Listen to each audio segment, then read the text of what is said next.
What is up, people? How y'all doing today? Welcome back to your, let's see what this is, 12th XHTML tutorial. I always go, let's see what this is, or what number is it? I probably should just, think about what number it is before I start talking, but, I didn't. So, anyways, on with the tutorial.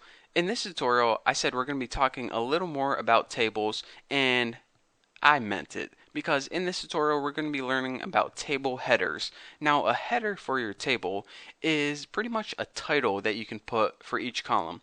So if you just have a table with a bunch of data in it, people might be confused, be like, are these addresses, or are they phone numbers, or are they names of people, or street names?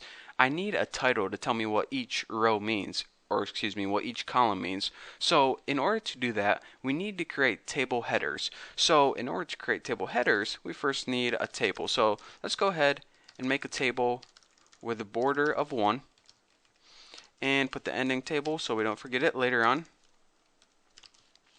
And inside our table, let's just go ahead and make 3 rows. So table row, and let's go ahead and copy this. Actually, let's go ahead and indent this, make it easier to read, and copy this and paste and paste. So now we have a table with 3 rows in it. Now let's go ahead and space out these rows. This is going to make it easier to read. And inside the first row, what we want to do is, let's say we want to make a web page of the girls that I think are awesome and beautiful. Seems like an appropriate topic, so let's go ahead and add our first header at the top. Now, in order to make a header, it's TH. This stands for table header, and these are going to be the headers for your columns. So anything that you put in a header is not going to be like a regular table data. It's going to be bold and center. So these are perfect for making the titles. You're going to see later on how awesome they are. So let's go ahead and make 3 of them.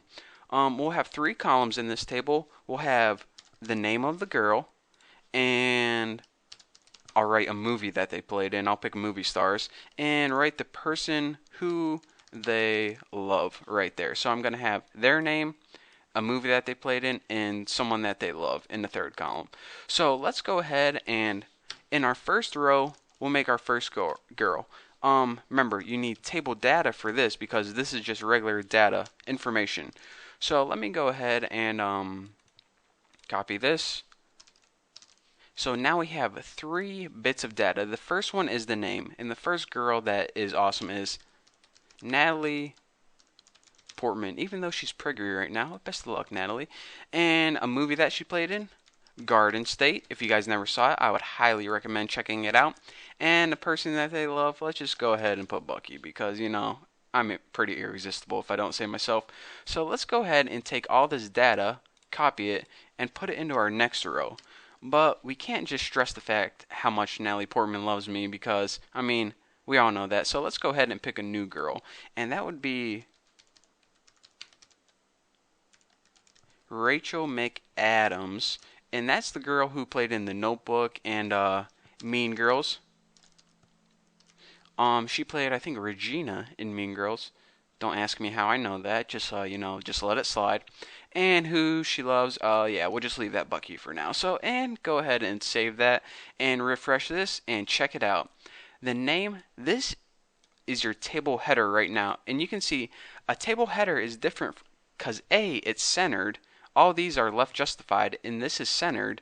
And also they're bold, so they stand out. So now when someone looks at this table, they won't see just random information, but they can see what each column means.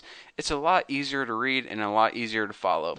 So yeah, this actually looks like a pretty accurate table. So I'm just going to leave it like that, and I'm going to publish this, and yeah, we're good to go. So anyways, that's the basics of how you make a header for your table and also place it above table data, and also some little insight into movie stars and who they love. So thank you guys for watching. Don't forget to subscribe, and if you have any questions, go to my forum, thenewboston.com/forum, and someone will answer them for you. So thank you for watching, and I'll see you later.